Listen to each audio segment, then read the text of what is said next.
सर्वशक्तिमान परमेश्वर, thank you Lord Jesus. धन्यवाद प्रभु यीशु मसीह, थैंक यू जीसस। अपनी बाइबल पे हाथ रख के और एक हाथ अपने सर के ऊपर रख के ये प्रार्थना करोगे, प्रभु ये गहरा वचन मेरे जीवन में कार्य करे, ये वचन मुझे पवित्र और शुद्ध करे, ये वचन मेरी अगुवाई करे, ये वचन मेरे मंत्री मेरे सलाहकार बने। इन वचनों से मैं प्यार करता हूँ, ये वचन मेरे जीवन को बदल के रख दे। मैं वचनों को सुनने के लिए अपने कानों को खोलता और मन को तैयार करता हूँ। ऊंची बात में प्रार्थना करेंगे सभी जन।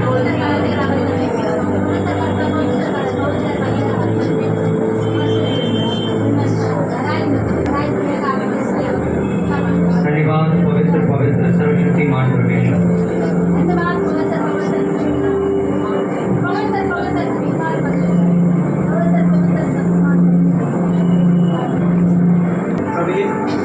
प्रभु यीशु मसीह के सामर्थ्य नाम में मांगे पूरी चर्च जोर से बोले आमीन। एक बार जोर से प्रेज़ करो परमेश्वर की, आज हम उसके भवन में मौजूद हैं।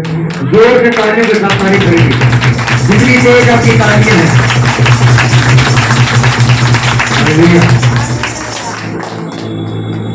आपको ये बात समझनी बहुत जरूरी है कि परमेश्वर का धन्यवाद करना क्यों जरूरी है। हालेलुया।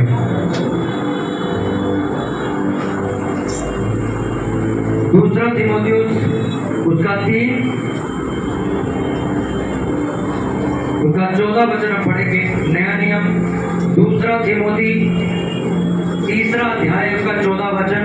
अपने पड़ोसी से मदद आप ले सकते हो, जल्दी इस वचन को निकालें और अपना पेन जरूर रखें, उसको अंडरलाइन कर लें, उसके ऊपर पेन चला लें कि मैंने संडे को क्या पढ़ा था, थोड़ा ट्रिबल कर।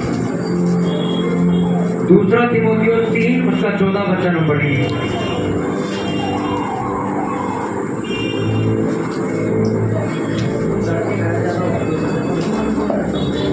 अपनी बाइबल में अपने साथ बैठे पड़ोसी से मदद लेके निकलवा सकते हो।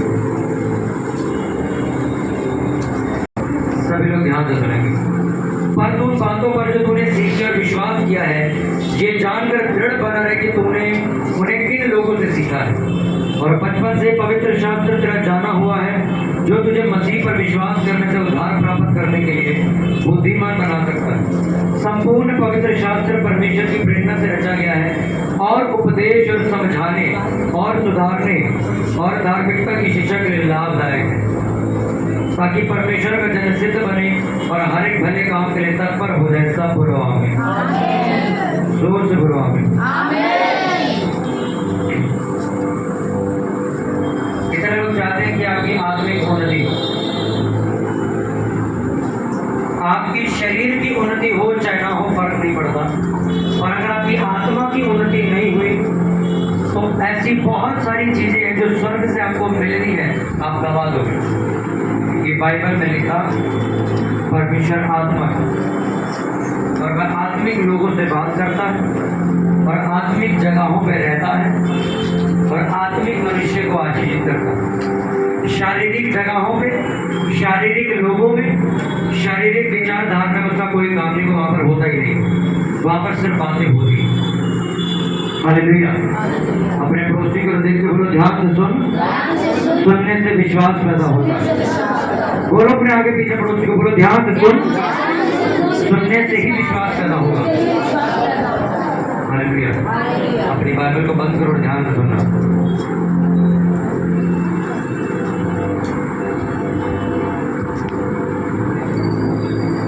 ये आत्मिक उन्नति करने के लिए, या फिर सरल भाषा में ये बोलो कि परमेश्वर को पाने के लिए बहुत सारे लोग मिट्टी में अपने को गाड़ लेते कि इससे परमेश्वर खुश होंगे और मुझे आशीष देंगे। ठीक है, अपनी बाइबल को कृपया करके बंद कर दें, घर में जाके जरूर पढ़ें। बहुत सारे लोग पेड़ पर उल्टे लटकते हैं, इसलिए परमेश्वर को हम पालेंगे या परमेश्वर को खुश कर जाएंगे। बहुत सारे लोग बिना चप्पल के धार्मिक स्थलों पे जाते हैं ये सोच के कि परमेश्वर ये देख के खुश होगा और हमें बरकत देगा। देखा होगा आपने, नंगे पैर जाते हैं, बिना चप्पल के जाते हैं, कोई पेड़ पे लटकता है, कोई मिट्टी में अपने को कहता मैं 21 दिन तक गाड़ के रखूंगा। ऐसे ही बहुत सारे लोग इस दुनिया में घूम रहे हैं। कोई कहता है मैं बाहर रोड पे लोगों के लिए भंडारा करवाऊंगा और परमेश्वर मुझे इसका प्रतिफल देगा, मुझे भी परमेश्वर आशीषित करेगा। ऐसा भी लोग बोलते हैं। कुछ लोग कहते हैं मैं किसी ऐसे स्टेट में जाऊंगा, वहां जाके एक नदी है, वहां पर जाके नहाऊंगा और मैं ठीक हो जाऊंगा। ऐसा भी लोग बोलते हैं कि उसे नहर में जाके जो नहा लेता वो ठीक हो जाता। ऐसा भी लोग बोलते हैं। कुछ जो कहते हैं कि उस पहाड़ की चोटी पर ऐसे ऐसे करके एक बाबा है, अगर तू पैदल चल के वहां तक जाएगा तो तेरे को आशीष मिल जाएगी, तेरे को बरकत मिल जाएगी, तू फलवंत हो जाएगा। ऐसी बहुत सारी बातें आपने सुनी होंगी, पर बाइबल इनमें से एक भी बात को सच नहीं कहती। कहती है ये सारी बातें बेवकूफ़ों वाली, क्योंकि ऐसी हरकतें करके आप परमेश्वर को ना तो कभी खुश कर सकते हो, ना ही परमेश्वर से कभी कुछ पा सकते हो। कितनों को बात समझ आए? अब असलियत में परमेश्वर ने लिखा क्या वो मैं आपको बताता हूँ। उस वचन को आप ध्यान से कान खोल कर सुनो। और बचपन से पवित्र शास्त्र यानी कि बाइबल तेरा जाना हुआ है, और जो तुझे मसीह पर विश्वास करने से उद्धार प्राप्त करने के लिए बुद्धिमान बना सकता है। संपूर्ण पवित्र शास्त्र परमेश्वर की प्रेरणा से रचा गया है और उपदेश और समझाने और सुधारने और धार्मिकता की शिक्षा के लिए लाभदायक है। इस चीज के लिए, सुधारने के लिए, उद्धार यानी कि जीवन के बदल जाने के लिए, धार्मिकता पाने के लिए लाभदायक है, ताकि परमेश्वर का जन क्या बने, सिद्ध बने, पर भले काम के लिए तत्पर हो जाए। हर एक चीज उसने लिख दी, ये बोल के तुम्हें सुधरना हो, तुम्हें फलवंत होना हो, तुम्हें धर्मी जीवन जीना हो, तुम्हें आशीषित होना हो, तुम्हें शिक्षा पानी हो, सारी चीजें बाइबल पढ़ने के द्वारा की जा सकती है।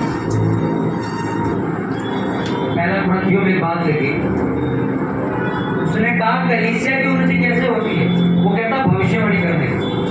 फिर कहता मेरी पर्सनल, मेरी अपनी उन्नति कैसे होगी? कहता अन्य भाषाओं में प्रार्थना करने से। और बहुत सारे ऐसे मसीही लोग हैं जो वीरवार को या संडे को कभी कभी अन्य भाषा में प्रेयर करते हैं, रोज वो अन्य भाषा में, स्वर्गीय भाषा में प्रार्थना नहीं करते। इसलिए उन्नति भी उनके जीवन में उतनी है। अब जो सबसे बड़ा सवाल जो मैंने आपसे पहले पूछा, परमेश्वर को पाने के लिए और उसे हर तरह की आशीष और फलवंत होने के लिए आपको आत्मिक उन्नति की जरूरत है। आत्मिक उन्नति का मतलब क्या, मैं आपको बताता हूँ। जो चीजें एक शरीर में रहने वाला यानी कि एक नॉर्मल आदमी नहीं समझ सकता, वह आत्मिक आदमी समझ जाता है। एक लड़की को एक सपना आता है, वो रात को सोती है, उसको एक सपना आता है कि एक अनजान लड़की मेरे घर में आती है और मेरी अलमारी खोलती है और जो कपड़े मैंने, जो लहंगा मैंने शादी में पहना था वो निकालती है और लेके चली जाती है। उसको रोज ही एक सपना रोज आता है कि मेरे कमरे के अंदर एक लड़की, सपने में देख रही है कि मेरे कमरे में एक लेडीज आ रही है, अलमारी खोलती है और मेरी शादी का जो जोड़ा लहंगा पड़ा हुआ है निकाल के चोरी करके ले जाती है। उसको ये बात समझ नहीं आई। थोड़े दिनों बाद उसके पति से उसका झगड़ा हुआ, उसके पति ने उसे तलाक दिया और किसी और लड़की से शादी कर दी। समझ आया कुछ या नहीं समझ आया? ये एक आत्मिक चीज थी जो उसको समझनी चाहिए थी कि एक लड़की मेरे घर में आके मेरे दुल्हन बनने वाले कपड़े चोरी कर रही, इसका मतलब वो मेरी मैरिज लाइफ चोरी करके लेके जा रही है। पर एक शारीरिक आदमी इसको सपना ही समझेगा, सपना ही तो था। पर एक आत्मिक इंसान जो आत्मा की चीजों को समझता है, एक सपने के मतलब को समझता है, बोले गए शब्दों के मतलब को समझता है, उसको मालूम है इसका मतलब क्या है और आगे जाके क्या होने वाला। अगर वो लड़की आत्मिक होती तो वो उस सपने को कैंसिल करती, उस सपने से लड़ती और प्रार्थना करके अपना जीवन और अपनी शादी बचा लेती। और वो एक शारीरिक लड़की थी, उसको लगा ये आम सा कोई सपना है, वैसे ही आ रहा होगा। इस चर्च में एक लेडीज आती थी, उसने कहा कि मेरे सपने में मेरी वो बहन जो मर चुकी है मेरे सपने में आती है और मुझे तैयार करती है। ये मेरे को आखिरी के कुछ 4 दिन पहले पता लगी बात, जब उसकी डेथ होने वाली। उसने कहा जो मेरी बहन मर चुकी है मेरे सपने में आती है और मेरे बालों पे कभी कंघी कर रही होती है, कभी मेरे को सजा रही होती है। जब तक मैं उसे समझाता तब तक उसकी डेथ हो। उसका आत्मिक रीजन ये था कि जब भी कोई मरा हुआ व्यक्ति आपसे आके प्यार करता है या आपको ले जाने की बात करता है, वो आपकी मौत का फरिश्ता है। वो आपसे मिलने नहीं आया सपने में। लोग खुश हो जाते हैं, तेरे को पता मेरे पापा है ना डेथ हो गई है, मेरे सपने में आया था, मैं बड़ा खुश हुआ। आपको मालूम नहीं वो क्यों आया। मरने के बाद उस इंसान से का रिश्ता सदा के लिए खत्म हो जाता है। लोग सपनों में कहते हैं पता तुम्हें मेरी दादी जो मर गई सपने में आई थी, मैं बड़ा खुश हूँ। सुबह उठ के अपने घर में बताते हैं मम्मी तुम्हें पता मेरे दादी मेरे सपने में आई थी। और माँ बाप भी आत्मिक नहीं होते जो बच्चों को समझा सके इस सपने को बोल कि मैं सपने को नाश करता हूँ, मेरे सपने से कोई लेना देना नहीं। जब एक मरा हुआ व्यक्ति आपको बुलाने आता है, आपसे मिलने आता है, वो कुछ आपकी जिंदगी में बर्बादी लेके आता है। वो कोई फलवंत नहीं आते, वो मरा हुआ व्यक्ति। कितनों को समझ आ रही है? अब ये बातें एक शारीरिक आदमी के लिए ये क्या बात हुई, पर एक आत्मिक इंसान इन सभी बातों को समझता है, उसको मालूम है इन सब चीजों का मतलब क्या है। हालेलुया। कितनों को समझ आ रही है? एक शारीरिक आदमी सोचता है मैंने 50,000 कमाए, क्या हो गया कर्जे में चले गए, क्या हो गया मैंने दवाई खरीद ली तो। पर एक आत्मिक इंसान से अगर आप मिलो जाके तो वो आपको समझाएगा कि भाई तेरे ऊपर एक श्राप है कि जो तू कमा रहा है वो तेरी जेब से निकले जा रहा है दवाइयों के जरिए, कर्जे के जरिए, फिजूल खर्चे के जरिए। सोचो आपने बड़ी मुश्किल से इस महीने 2,000 रुपये का मैं आज इस बार बचा लूंगा और अपने बैंक में जमा करूंगा। आपके घर में जानबूझ के आपकी दीवार का लेंटर टूट गया, अब वो 2,000 का खर्चा वहां लग गया। अब आपको ये आम बात लग रही है यार घर में टूट फूट होगी तो जुर्माना तो मुझे पड़ेगा, ये फिजूल खर्चा था। आपने जैसे ही पैसे जमा किए वो नुकसान हो गए, पैसे वहां लग गए और फिर से बैंक खाली हो गए। और आप ये सोचते हो ये तो आम सी बात है, ये आम सी बात नहीं। इसलिए परमेश्वर ने कहा अगर तुम्हें शैतान की चालें समझनी है तो तुम्हें आत्मिक होना पड़ेगा। ये जो तुम किसी के मरे पे जाके क्रियाओं का खाना खा के आ जाते हो, जब तुम पढ़ लोगे ना क्यों नहीं खाना चाहिए, उस दिन से खाना बंद कर दो। किसी के घर डेथ हुई वहां जाके उसके घर का खाना खाया, कोई अपना लंगर प्रसाद बांट रहा हो जाके खाया है, किसी ने अपना दुख दूर करने के लिए भंडारा लगा वो तुम दबा के खा रहे हो। क्यों बाइबल कहती है कि तुम जब किसी घर में डेथ हो जाए वहां जाओ तो उसके दुख में भागी हो, खाना मत खाना, उनके रीति रिवाजों में शामिल मत होना। पर हम लोग हो जाते कहते क्या ही फर्क पड़ता है। पर एक आत्मिक इंसान जो परमेश्वर की बातों को समझता है, जो ये समझता है कि शैतान कैसे काम करता है, वो अवेयर रहता है, सावधान रहता है। आप किसी शादी ब्याह में जाओ, कहीं भी जाओ, वहां से मिठाई का डब्बा उठा लो, या किसी मरे के यहाँ पर भोग पर जाओ, वहां से मिठाई का डब्बा ले आओ। एक नॉर्मल आदमी को तो वो उठा के खा लेगा, पर आप किसी ऐसे व्यक्ति के आगे डब्बा करो जो प्रार्थना करता हो, आपसे 4 सवाल पूछेगा, कहाँ से लाया ये, कहाँ से लाया ये? मैं यहाँ पे कहता डेथ होगी वहां से लेकर मतलब आपको लेके जाए। उसको मालूम है इसको खाने की वजह से मेरे जीवन में क्या होगा।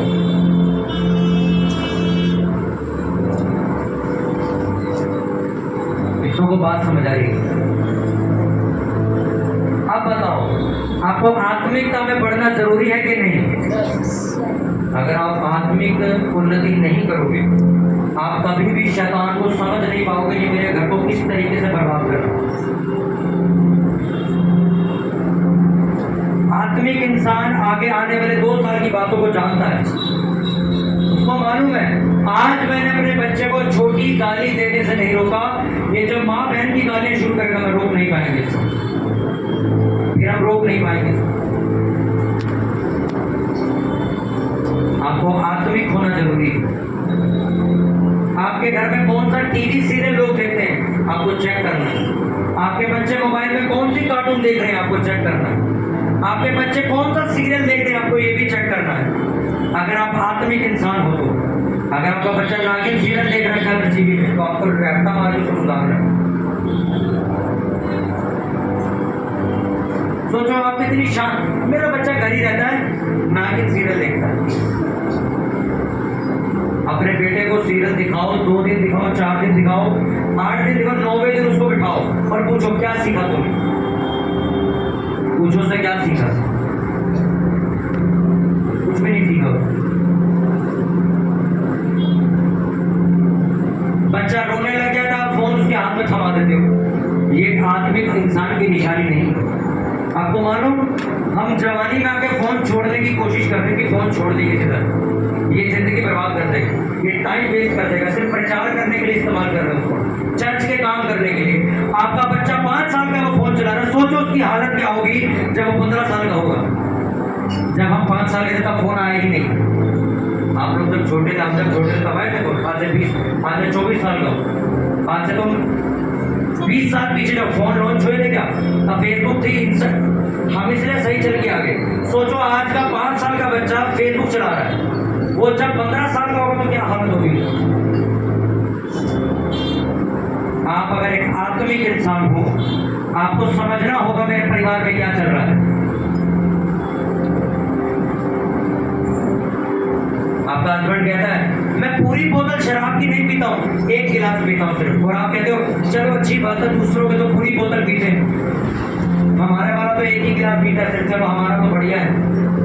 ये 1 गिलास ही उसकी मौत के लिए काफी है। 1 गिलास बहुत है, उसको पूरी बोतल पिलाने में, उसको आदत डलवाने में बहुत। मैं पूरी डिब्बी नहीं पीता हूँ सिगरेट की, दिन में 1 बार पीता हूँ सिर्फ, ये 1 ही काफी है तो मैं नरक ले जाने के। आप क्या कहोगे, स्वर्ग के बाहर खड़ोगे, परमेश्वर इसने तो 100 रुपये में तो 1 ही पीता था महीने में, आपको अंदर बुला देगा परमेश्वर, चलो 1 ही सिगरेट पीता था, आ जाए स्वर्ग में, आ जाए, ऐसा हो। मैं परमेश्वर 1 ही गिलास पीता था, वो तो सूखी पीता था, मैं तो पेप्सी मिला के पीता था, बुला लेगा अंदर आपको। बाइबल में लिखा अगर तुम्हारा जीवन गंदा है, परमेश्वर के घर में तुम प्रवेश नहीं कर सकते। परमेश्वर में तुमसे कोई लेना देना नहीं। जिन आशीषों और बरकतों को तुम लेना चाहते हो, सिर्फ मुंह देखो उनका, तुम्हें मिल नहीं सकती हो, क्योंक't आपके पास बहाना क्या है, मैं इतना ज्यादा पाप थोड़ी करता हूँ, थोड़ा सा करता हूँ, मैं इतनी ज्यादा गालियां थोड़ी देती हूँ, थोड़ी थोड़ी देती हूँ।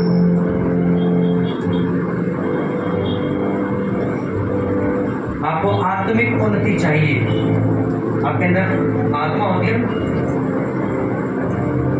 अगर आपके अंदर परमेश्वर है, आपके सामने ये आदमी झूठ बोल रहे कि सच बोल, आप पकड़ दोगे उसे। आपको मालूम, हाजिरा और साफिरा की कहानी पड़ी, वो जेलों के पास आते कहते हमने इतने की ही जमीन बेची है, 10 लाख की जमीन बिकी, उसको लाके कहते 6 लाख की ही बिकी है। कहता तुम्हें शर्म नहीं आती, पवित्र आप मुझे झूठ बोलते हैं। और लिखा उसके प्राण निकल के वो व्यक्ति मर गया, वो दोनों हस्बैंड वाइफ मर गए, सिर्फ क्यों, झूठ बोलने की वजह से। जमीन 10 लाख की बेच के आए हैं, बता रहे हमने 6 की बेची सिर्फ। आप एक बात समझो, उन्होंने जो 4 लाख अपने बचा के घर रख के आए थे, वो कोई पाप नहीं था। आप अपने घर में पैसा रख सकते हो, अपने बैंक में पैसा जमा कर सकते हो। भाई मैं अगर 1 लाख रुपया कमाता हूँ, मेरी इच्छा है कि मैं 20,000 रुपये चर्च में दान देता हूँ, मैं 60,000 बचाता हूँ, वो पाप नहीं है। पाप क्या था वो मैं आपको बताता हूँ। परमेश्वर के घर में आके बेवकूफ बनाने की कोशिश कर रहे हैं, ये गलती थी। वो पास्टर को समझ रहे थे ये बाबा लोग हैं, नहीं क्या पता चलेगा। पतरस ने इस बात पर उनको सजा नहीं दी थी, तू पैसे कर रखी है, ये अब तू मरेगा। उसने क्या बोला था, तुम्हें शर्म नहीं आई परमेश्वर से झूठ बोलते थे? अरे हम कौन सा तुमसे पूरे पैसे लेते थे? तुमने क्या सोचा चलाकी खेलेंगे चर्च के अंदर? बहुत सारे ऐसे लोगों से मैं मिलता हूँ पिछले 6 साल से, जो चर्च आते हैं सिर्फ अपनी बीमारी से ठीक होने के लिए, जब ठीक हो जाते भाग जाते। आज भी फोन करो, आज भी बीमार है, क्यों? क्योंकि आप एक बात पढ़ना भूल गए कि जिसने तुम्हें दिया है वो तुमसे वापस भी ले सकता। एक सेवा 2017 में मुझे मिली थी, चर्च में दरी बिछाने की। आज तक मैं उसे वफादारी से करूँ सेवा इतनी बड़ी तरीके से कर रहा हूँ, उस छोटी सी सेवा को भी मैंने पकड़ के रखा। इसको कुछ समझ आ रही बात है? आप बताओ, आपको शारीरिक जीना है कि आत्मिक जीना है? बोलो। शारीरिक आदमी के सामने जितना मर्जी बड़ा धोखा हो जाए वो पकड़ नहीं पाएगा। आत्मिक आदमी के आगे छोटे सा झूठ बोला आपको 2 मिनट में पकड़ लेगा, क्योंकि आत्मा क्या है? परमेश्वर। और जब परमेश्वर आपके अंदर है, कौन तुमको धोखा देगा? कौन तुम्हारा पैसा खाएगा? कौन तुम्हें बदुआ दे सकता है? कौन तुम्हें वेंटिलेटर पे लटाएगा? कौन तुम्हारे को बीमारी देगा? तुम्हारा कोई कुछ नहीं बिगाड़ सकता। हालेलुया। एक आत्मिक इंसान बनने के लिए आपको करना क्या, वो ध्यान रखना। मैं जब 2017 में चर्च गया था पहली बार, मैं जाना चाहता नहीं था क्योंकि मैं पंजाबी फैमिली से था। जब पहली बार मैं चर्च गया, आप विश्वास करोगे, आज तक मैं थोड़े दिन पहले रात को प्रेयर में लड़कों को बता रहा था, अभी तक उस चर्च के साथ मेरी यादें जुड़ी हुई। बेशक वो चर्च बंद हो गया, वो पास्टर कहाँ चले गए मुझे भी नहीं पता, पर आज भी अगर मुझे पता चले ना वो चर्च नहीं खुली तो मैं जरूर हो गया हूँ। 2017 में जिस चर्च में मैं गया, मेरी आत्मिक उन्नति कैसे हुई वो मैं आपको बताता हूँ। जिस चर्च में जाने के बाद परमेश्वर ने मुझसे बात करी, मेरे जीवन में काम किया, उसी चर्च के साथ मैं वफादार रहा हूँ आज तक। बेशक वो चर्च बंद हो गई, आज तक मैं उस चर्च को याद करता हूँ। वो बंद हो गई तो फिर हमारे आत्मिक उन्नति बन गए, पर आज तक वही है, दोबारा चेंज नहीं है। मेरे कॉन्टैक्ट में आपने फोटो में देखा कितने बड़े लोग मेरे साथ जुड़े। मैं किसी के पास मिलने नहीं जाता, किसी से हाथ रखवाने नहीं जाता, किसी से सलाह लेने नहीं जाता। मुझे मालूम है मेरा एक अगुआ है, भले मैं उससे साल में एक बार मिलूँ, इतना बड़ा वो पास्टर है, मैं उससे एक ही बार मिल सकता हूँ, पर मिलूंगा इससे और किससे नहीं। मेरी आत्मिक उन्नति का राज ये है, जो सेवा मुझे दी गई थी आज तक मैं उस सेवा को कर रहा हूँ। मैंने लोगों के कहने पे अपनी सेवा के साथ समझौता नहीं किया। आज चर्च में आपको डांट पड़ सकती है, जिस पास्टर के पास मैं जाता था आपको मालूम, वो हमारे मुंह पे खींच के थप्पड़ मार देते थे भरी सभा में, तब भी मैं उसी चर्च में जाता था। अगर आज का लड़का लड़की हो उसको एक थप्पड़ मारो सबके सामने, कल तुम्हें चर्च में से गायब मिलेगा। इसलिए यूथ मिनिस्ट्री, जवानों की सेवकाई आज आपको यूट्यूब पे दिखेगी नहीं, इक्के दुक्के की दिखेगी, क्योंकि यूथ आज ईगो में ज्यादा जी रहा है, अपनी सेल्फ रिस्पेक्ट उसको ज्यादा प्यारी है। बहुत 100 में से 2-4 ऐसा यूथ होगा जो आपको यूट्यूब पे या अच्छी या प्रभावशाली सेवकाई करता दिखेगा। बाकी सारा यूथ घमंड में, अपने आप में, अपनी सेल्फ रिस्पेक्ट खराब ना हो जाए, मेरी बेइज्जती कर दी, मुझे गलत बोल दिया इन्होंने, मुझे इसी चक्कर में बर्बाद है। इसलिए यूथ अब आगे आए नहीं। आप देखो ध्यान, यूथ की सेवकाई खड़ी नहीं हो रही हमने। जब मैं चर्च जाता था, मेरी पहली सेवा थी दरी बिछाने की, और जब मीटिंग खत्म होती थी तो जो चाय और समोसे बढ़ते थे, फिर वो बर्तन धो के दीदी और मैं घर आते थे। रात को 11 बजे मेट्रो पकड़ के मालवीय नगर से साउथ दिल्ली से घर आते थे। कई बार हम 4-4 दिन तक पास्टर जी के घर ही रहते थे, वहीं उनसे सीखते भी रहते थे, सारी रात उनसे बातें करते थे। वो हमें छोटी छोटी चीजें सिखाते थे, खाने में प्रेयर कैसे होती है, घर से बाहर जाना तो प्रेयर करके जाना है, अच्छा कोई घर में पास्टर है तो उसको कैसे इज्जत देनी है, अच्छा किसी को खाना डाल के देना तो कैसे देनी है, अगर कोई 2 पास्टर बात करो तो बीच में नहीं बोलना। ये छोटी छोटी चीजें हमें वो सिखाते थे। मेरी आत्मिक उन्नति उन्हीं जगहों से हुई। हालेलुया। मेरी आत्मिक उन्नति ऐसे नहीं हुई कि मेरे को किसी ने चूरन दे दिया मैंने खा लिया। अब सोचने वाली बात, मुझसे पुराने लोग भी थे जो मेरे साथ चले थे, कुछ ऐसे लोग भी थे जो मेरे समय में मेरे साथ चले थे, पर आज वो भी जानकर मैं भी जानूं 100 में से एक मैं निकल के अलग चमक गया। उसकी वजह पता है क्या थी? मेरे को जैसा सिखाया गया मैंने वैसा फॉलो किया। मुझे पास्टर ने आगे बताया कभी कोई तुम्हारी तारीफ करे तो घमंड मत कर। मैंने कहा ठीक, आज तक मैं वैसा। आज भी जो आप फेसबुक पे यूट्यूब पे नीचे कमेंट देखते हैं ना सर तारीफों वाले, हम आपकी वीडियो देख के बचाए गए, हम आपकी वीडियो देखकर, मैं कमेंट नहीं पढ़ता हूँ।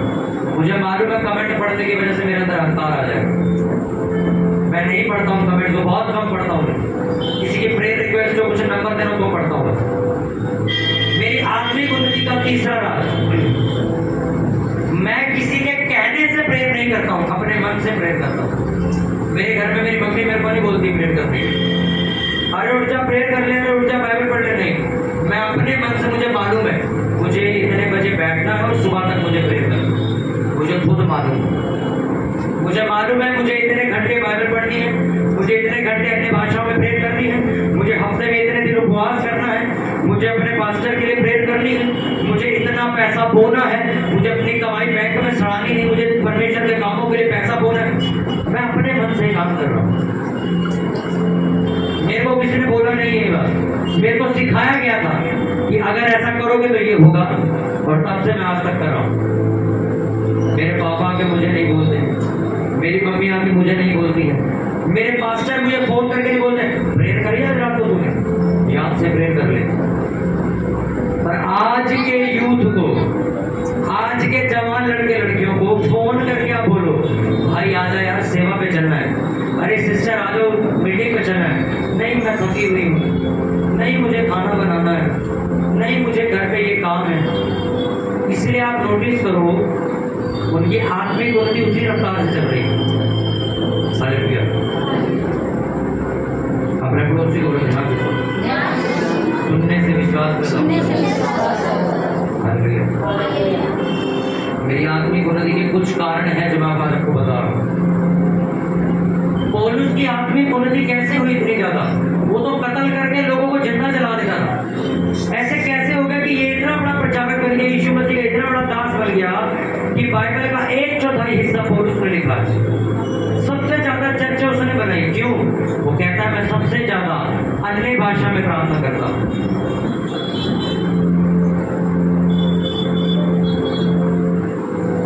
किसी की आत्मिक उन्नति किसी के कहने से आज तक नहीं। आपकी आत्मिक उन्नति पता कैसे चल रही है? मम्मी गुस्सा करेगी यार प्रेयर कर लो, यार मम्मी बोलेगी यार चलो प्रार्थना कर लेते, इसका कोई फायदा नहीं, अच्छा मत किया तो, क्योंकि इसका फल नहीं आने वाला। हालेलुया। आपको खुद करना है, खुद आपको बोल के सेवा करें। क्या सेवा करें? आपसे बोल के मैंने प्रेयर कराई तो क्या प्रेयर करवाई मैंने? वो ड्यूटी है, वो एक जिम्मेवारी पूरी कर रहे हो बस। हालेलुया। ये फोन आया है जाना पड़ेगा, ये पास्टर जी बुरा मान जाएंगे, मेरे लिए प्रेयर कर रहे हो क्या? मैं किसी पास्टर को खुश करने के लिए प्रेयर नहीं कर रहा हूँ, मैं किसी बड़े पास्टर को अपना नाम दिखाने के लिए सेवा नहीं कर रहा हूँ। बाइबल में लिखा तुम्हारे कर्म सिर्फ परमेश्वर को दिखाने के लिए। मैं बाहर शरबत बांट रहा हूँ, किसी पास्टर को नीचा दिखाने के लिए नहीं कर रहा। इस एरिया के पास्टर लोग कहते हैं आप बड़ी मीटिंग इसलिए करते हो लोग दूसरे पास्टर को नीचा दिखाने के लिए। मैं कहा मेरे पास और कोई काम नहीं है। कहता नहीं बाहर सारे यही बात करते हैं, क्या आप दूसरी चर्चों को साबित करना चाहते हो कि वो छोटी चर्च है आपकी बड़ी? मैं कहा जिस दिन हम ये काम शुरू कर देंगे उस दिन हमारी सेवकाई खत्म हो जाएगी। पहले दिन से ही आज तक हमने कभी ऐसी सेवा नहीं करी। अगर ऐसी सेवा हमने करनी तो पास्टर की इज्जत नहीं करते, हम पास्टर को बेइज्जत कर देंगे। और बाइबल में लिखा अगर जो मेरे दास को श्राप देगा वो खुद श्रापित हो जाएगा। मेरे को एक बहुत बड़े भविष्यवक्ता ने बात समझाई, कहते यश सेवका इसलिए मत करना कि किसी दूसरे को तुम्हें झूठा दिखाना। कहते हो सकता है तुम्हारी इतनी ज्यादा प्रेयर की शायद कोई नहीं कर रहा, पर तुम्हारी प्रेयर इसलिए नहीं है कि तुम किसी को नीचा दिखाना चाहते हो। देख तुमको आधा घंटा प्रेयर करता, देख मैं तो 9 घंटे प्रेयर कर रहा हूँ। वो प्रेयर नहीं है, वो ड्रामा कर रहे हो। कोई ऐसा चेता, कोई ऐसा नबी, कोई ऐसा भविष्यवक्ता दिखाओ जिसने किसी को नीचा दिखाने के लिए सिर्फ 8 पे जाके प्रार्थना की। देख तू 2 दिन उपवास करता, देख मैं 6 दिन करता हूँ, कोई फायदा नहीं। आपकी आत्मिक उन्नति अगर आप चाहते हो, खुद से बैठो प्रेयर करने के लिए, खुद से बैठो बाइबल पढ़ने के लिए, खुद अपना मन बनाओ। नहीं यार चलो सारे काम पे लगो भाई, मेरे को बाइबल पढ़ना है। अपने आप से फोन को साइलेंट मोड पे करो, फ्लाइट मोड डालो, बंद स्विच ऑफ करो। ये मेरा बाइबल पढ़ने टाइम है, आप मेरे को फोन मत करना। मम्मी अगर किसी का फोन है तो खुद उठाना, मेरी बात मत कराना। खुद से आपको ये माहौल बनाना पड़ेगा। कोई आपको मार मार के अबे प्रेयर कर लिया कर, बेशरम प्रेयर कर लिया कर, आप कर भी लोगे क्या फायदा? आप सोचो, यीशु मसीह चेलों के पास गए, 3 बार बोल के गए, भाई जागो और प्रार्थना करो, भाई जागो प्रार्थना करो, भाई जागो। घर वाली प्रेयर यीशु मसीह, देखा कोई भी नहीं जागा, 3 बार बोल के गए तब भी नहीं जागे हुए। जागे थे क्या? आप चाहो तो प्रेयर करके पूरी दुनिया हिला सकते हो, आप चाहो तो चर्च ना आके अपनी जिंदगी उजाड़ दे सकते हो। सोचो, आप कभी चर्च नहीं आते, आपको फोन आता है कभी? बहन जी चर्च नहीं आए ना, आ जाइए आपका भला होगा। कभी आता आपको फोन? कभी नहीं आएगा। परमेश्वर को जानना और उससे फलवंत होना आपकी जिम्मेवारी। आप होना चाहते तो हो जाओ, नहीं होना चाहते तो मत हो। हर रविवार, हर वीरवार चर्च में क्यों आता हूँ? मुझे मालूम है 2 बार चर्च जाने से क्या होता है। मैंने अपनी जिंदगी में वो चीज देखी है। लोग अगर वीरवार नहीं आते, मैं कभी नहीं बोलूंगा फोन करके, मत आओ, तुम्हें 5 साल में फर्क नजर आएगा, तुम्हें समझ आएगा। ये लेडीज वीरवार भी जाती थी, संडे भी जाती थी। देखो आज मैं बर्तन नहीं धो रही हूँ, और देखो ये प्रचारक बन चुकी है। देखो आज ये लेडीज पास्टर जी के साथ प्रचार करने जाती है। देखो आज ये लेडीज लोगों के लिए प्रेयर करती, देखो दुष्ट आत्माएं कैसे चिल्लाती है, देखो कितनी सामर्थ्य में। और मैं कहूँ, मैं आज भी बर्तन धो रही हूँ, आज भी मेरे वही ड्रामे चल रहे हैं, रोटी बनानी है, बर्तन धोने हैं, मैं आज भी वहीं की वहीं पड़ी हुई। शाम को मेरा आदमी आ जाता है, मैं वीरवार नहीं आता, आप लेते रहो आज, कोई आपको बुला, यहाँ तक कि परमिशन भी आपको बुला देंगे। बाइबल में लिखा, अपने फाटकों को क्या करो? चौड़ा करो। कितना चौड़ा करो? लिखा है क्या? लिखा है बाइबल में? उसमें सिर्फ एक ही शब्द लिखा है, अपने फाटकों को चौड़ा करो। कितना चौड़ा करो? ये तो लिखा ही नहीं। मांगो तो दिया जाएगा, कितना मांगो? लिखा है क्या? अब सोचो, तुम कितना मांग सकते हो, कितना भी पा सकते हो, कोई हद नहीं है। अब जितनी प्रेयर, जितनी बाइबल, जितनी फास्टिंग करते जाओगे, आप खुद अपनी जिंदगी को ऊंचे ऊंचे ऊंचे ऊंचे, कोई नहीं रोक सकता। देखा आपने ना, यार इस पास्टर को देखो, ये हर साल बढ़ जाता है, बढ़ता ही जा रहा है। कोई लिमिट लिखी क्या बाइबल में? मैं आज चाहूँ ये बोलूँ, परमेश्वर पास इतने ही चाहिए, किसे को आज रोक दे। कहीं भी बाइबल में लिमिट नहीं लिखी। आपका परिवार, आपकी कमाइयां इतनी ज्यादा आशीषित होने के लिए चुनी गई हैं जिसकी कोई हद नहीं, पर आपकी वजह से वो हद रुक गई। आपने चर्च जाना बंद कर दी, आप हफ्ते में 1 दिन चर्च आते हो, 2 दिन नहीं आते। आप प्रेयर कभी कभी करते हो, आप उपवास कोई जबरदस्ती करवाए तो कर लेते हो, अन्य भाषा आपसे बोली नहीं जाती। आपकी आत्मिक उन्नति आपके हाथ में है, मेरे हाथ में नहीं। मेरे हाथ में पता बस क्या है? आपको बताना। ये राज जो मेरे पास थे, जैसे मैं पढ़ा हूं, मैंने आपको बता दिया। अब आप फॉलो करो चाहे ना करो, घर जाके ड्रामा करो, मेरे को कोई लेना देना। 2017 में परमेश्वर मुझे बीमारियों से ठीक किया। मैंने उससे वायदा किया, प्रभु यीशु मसीह मैं आपके अलावा किसी के आगे सर नहीं झुकाऊंगा। आज तक मैंने किसी आदमी के आगे सर नहीं झुकाया। एक नेता भी मेरे आगे, मेरे सामने खड़ा होकर उसके सर झुका के काम नहीं कराता हूँ। उन नेताओं की भी मेरे फोन में मिस कॉल होती है, वो जानते ही हमारे आगे सर नहीं झुकाएगा, ये हमारे आगे तरले नहीं डालेगा। इस चर्च के काम ना तो किसी के ऊपर निर्भर होकर आज तक हुए, ना ही कभी होंगे, क्योंकि ये चर्च मैंने वायदा किया था, परमेश्वर पे भरोसा करके चलेगी सिर्फ। आज तक मैंने किसी से कर्जा नहीं मांगा है। मेरे ऊपर 10 रुपए का कर्जा नहीं कोई आके मेरे को ये बोल दे, तूने जो बाइक खरीदी दे, तू 50 रुपए वापस कर। आज तक मैंने कर्जा नहीं लिया, ये उस परमेश्वर का अनुग्रह है, क्योंकि मैंने परमेश्वर के पीछे वफादारी से चाल चली है। उसको धोखा नहीं दिया कि उससे चंगाई लेके उसको मैंने धक्का दे दिया हो। आज भी आप लोगों के लिए कलीसिया 2 दिन हफ्ते में लगाई जाती है, मैं दोनों दिन यहीं पर होता हूँ। बेशक मैं अंदर प्रेयर करने ना आऊँ, पर मैं पीछे बैठ के पूरी प्रेयर सुनता हूँ। इसलिए मेरे जीवन में इतनी आशीष है। आज तक मैंने कर्जा नहीं मांगा किसी से, मेरी कोई EMI नहीं चल रही, मेरा कोई लोन नहीं चल रहा। मैं आपको क्यों बता रहा हूँ? आपको समझना होगा। मैंने जो चीज 17 साल की उम्र में सीख ली थी, वो आपको समझ जानी चाहिए कि अगर तुम खुद से प्रेयर नहीं करोगे, आपकी जिंदगी वहीं की वहीं अटकी रह जाएगी। और आप सोचते रहोगे मसीह में आए तो पुरानी बातें बीत गई, नहीं हो गई। कहाँ नहीं हो गई, हम तो वैसे ही हैं। बाइबल में लिखा मेहनत करने वालों के लिए नहीं होगी। कितना बीज आप बोते हो, अपने अपने बैंकों को कितना आप खाली करके दान करते हो, ये साबित करेंगी चीजें, ये कितना आदमी बढ़ेगा। मेरे को एक ही पास्टर ने एक ही बात समझाया था, अगर तुम बढ़ना चाहते हो तो इतना दान हो, इतना तशवांस हो जितना किसी ने तुम्हारे खानदान में नहीं बोया। और आज भी मैं इतना बोलता हूँ, अगर मेरे मन में आ जाए कि मेरे बैंक में पैसा पड़ा, मैं खाली करके चर्च में डाल दूंगा सर, चाहो सेवा में लगा दूँ, परमेश्वर मुझे वापस भी 100 गुना करके कर सकता। पर आप कुछ लोगों को देखोगे वो अपनी जेब में 500 का नोट पड़ा हो साइड कर देंगे, 100 का पड़ा हो साइड कर देंगे, 50 का पड़ा हो साइड, 10 रुपए का नोट छोटा सा ढूंढ कर निकालेंगे और फिर चर्च में देंगे। मेरे को तो आपके 5 रुपए से भी फर्क नहीं पड़ता, क्योंकि वो मेरे घर तो जाता नहीं, मैं तो अपना बिजनेस करता हूँ। पर ये 10 रुपए साबित करेंगे तुम्हारी आशीष कितनी। 10 रुपए मैंने दुकानदार को दिए, ये मेरे को 100 रुपए का सामान दे देगा क्या? बोलो, मैंने इसको 10 रुपए दिए, मेरे को 100 रुपए का सामान दे देगा क्या? ये 10 रुपए का ही देगा। आप परमेश्वर को 100 समझ के 4 रुपए डाल दें, तुम्हारी जिंदगी भी 4 रुपए जैसी हो जाएगी। हरी नहीं हरी समझ, सिंपल सा लॉजिक है, कितना दिया और कितना तुमने पाया।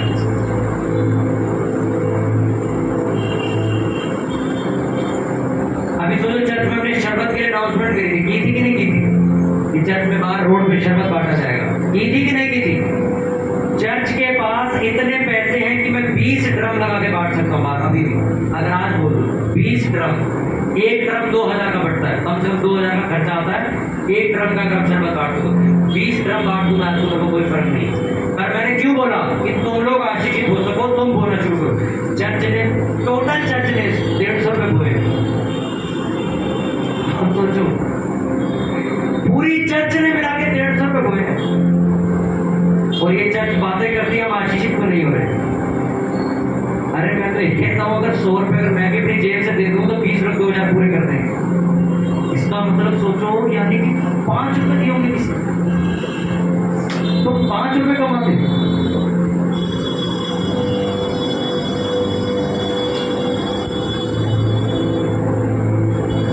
आप बेवकूफ ठहरोगे अगर आपने आज ये वचन समझा नहीं तो, बेवकूफ ठहरोगे दुनिया के सबसे बड़े।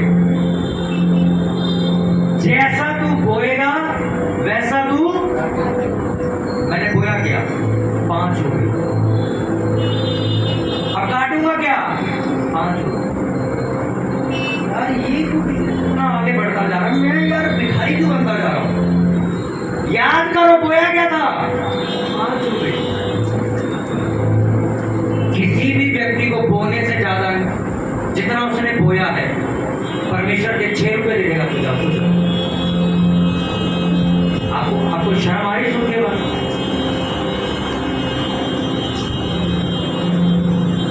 मैं इन चीजों को ना बताता नहीं हूं, पर सिखाने के लिए मुझे बतानी पड़ती। एक आदमी अगर मरे से मरा भी 15,000 रुपये कमाता है, मरे खैर सारे ज्यादा कमाते हैं, 15,000 का भी दशवांश 1500 रुपये होता है, पूरी चर्च मिला के 150 रुपये देके गई। अरे जब तुम पैसा खा रहे हो, कंजूसियां कर रहे हो, तो वो कंजूसी क्यों ना करे तुम्हें देने के लिए? वो भी कहेगा चेक करो किसने दिया है, किसने दिया, ये सब उठा के इसको दे दो। तो भाजी मैं किस का चेक करो, हिसाब कितने दिए थे? 4 रुपये, इसको 8 रुपये दे दो। चलो, इसलिए तुम्हारे कर्जे खत्म नहीं होते कभी। मैं आपको सही सलाह देना चाहता हूँ, अगर आप किसी गरीबी में फंसे और बड़ी उन्नति नहीं देख पा रहे हो, अपने दशवांश से ज्यादा बोलना शुरू करो। 10,000 रुपये का दशवांश अगर 1000 रुपये बनता है, 1200 रुपये बोलना शुरू करो। ऐसा कुछ करो कि आपकी हद पार हो, लिमिट तोड़ो खुद। मैं भी ऐसा ही करता हूँ। इस चर्च में अगर दान देने की बारी आएगी तो मैं भी इसी चर्च में दूंगा। ये नहीं कि मैं आपको बोल रहा हूँ मैं नहीं देता हूँ, मैं भी जो कमाता हूँ उसका 10वां हिस्सा निकाल के मैं ज्यादा निकालता हूँ, 10, 20%, 30% ऐसे निकालता हूँ, उसको मैं इसी चर्च में आके बोलता हूँ। और यही चीज मैं रिपीट आपको समझा रहा हूँ।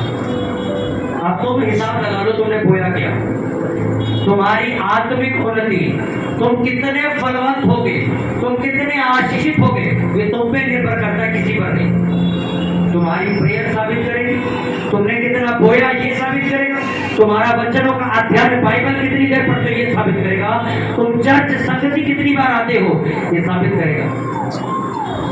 एक जिम जाने वाला व्यक्ति 2 रोटी खाता है, अपने उस्ताद से जाके पूछता है मैं वजन बढ़ाना चाहता हूँ क्या करूँ, कहता है कितनी रोटी खाता है, कहता 2 रोटी खाता हूँ, 4 खानी शुरू कर।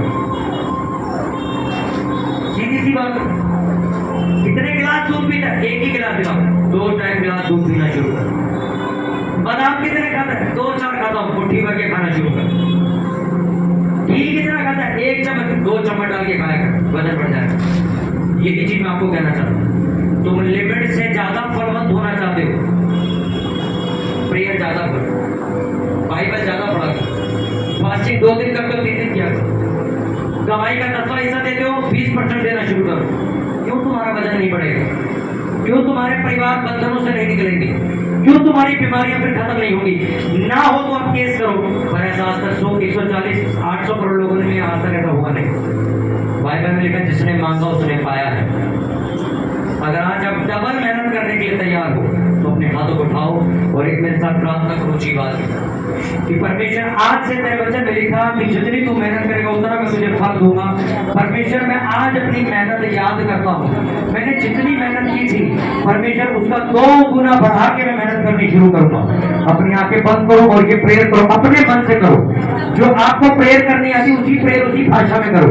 बोलो परमेश्वर को, प्रभु मैं अपनी मेहनत बढ़ाऊंगा, मैं अपने प्रार्थना करने के समय को बढ़ाऊंगा, मैं ज्यादा से ज्यादा समय तेरी संगति में बिताऊंगा, मैं 1 दिन नहीं मैं हफ्ते में 2 दिन तेरी कलीसिया में भागी होगा। मेरे प्रभु मैं ज्यादा से ज्यादा प्रचार को फैलाऊंगा, मैं ज्यादा से ज्यादा उपवास करूंगा। प्रभु मैं तुझसे वायदा करता हूँ अपनी मेहनत को बढ़ाऊंगा। ऊंची आवाज में सभी लोग प्रार्थना करेंगे, ऊंची आवाज में सभी लोग।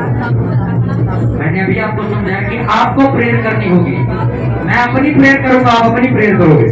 ऊंची बात में मांगो परमेश्वर से, प्रभु मुझे अनुग्रह दे, मैं ज्यादा प्रार्थना में समय बिता सकूं, मैं ज्यादा बाइबल पढ़ने में समय व्यतीत कर सकूं।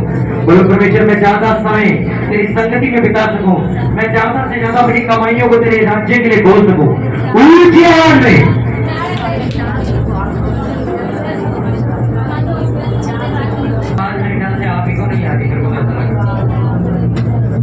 बाइबल ऐसे ऐसे पास्टरों से ब्रदर सामर्थ्य उन्होंने कहा आपकी प्रार्थना सामर्थ्य हो जाती है जब आपकी अपनी आवाज आपके कानों में जाती है।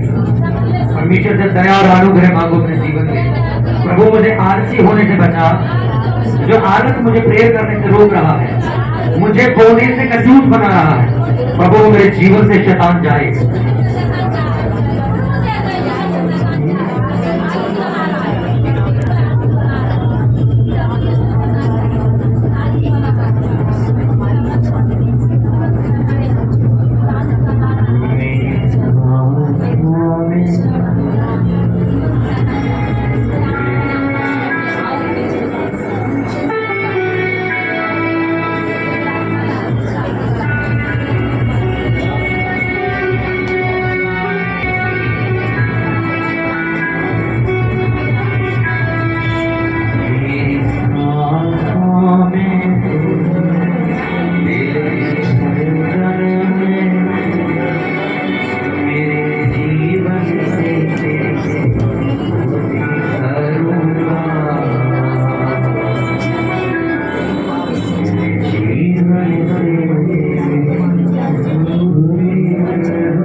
अपनी जगहों पे खड़े होकर प्रभु यीशु मसीह के नाम में मांगते सब